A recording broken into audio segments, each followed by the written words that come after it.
Hi guys! Another day, another cake na naman for today's video. Okay, for today, sasamahan niyo lang akong gumawa ng topper na to.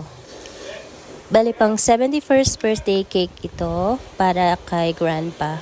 And gagawin nating edible yung sofa or yung couch na inuupuan niya at saka yung human figure mismo.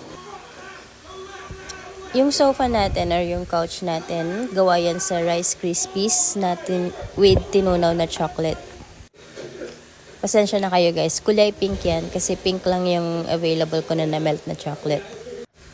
Usually, minimelt ko yung white chocolate mixed with marshmallows, tsaka ko hinahalo yung Rice Krispies para maging buo siya.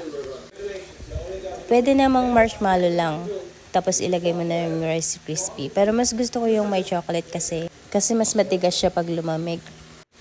So dito, kinulayan ko lang ng brown yung fondant natin. Tapos minomold ko na siya doon sa Rice Krispie. Nilalagyan ko na rin ng texture. Mas madali para sa akin pag kinugunting ko na lang ng ganyan.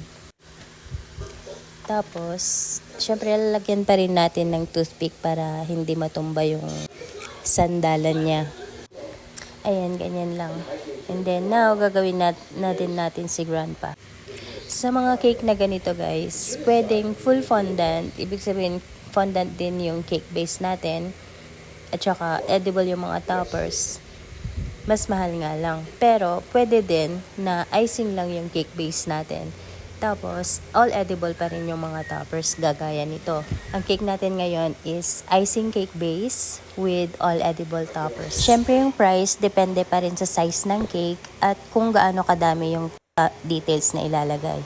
Hindi pa rin perfect yung human figure natin, pero every cake naman natututo tayo. So, thank you sa mga customers na china-challenge lagi tayo. And nag-order ng mga mahihirap na design na ganito. Sobrang na-appreciate ko po kayong lahat.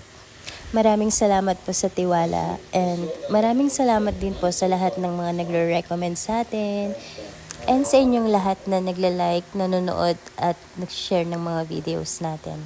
Thank you po. Sana hindi po kayo magsawa. And just like that, tapos na naman ang cake natin for today.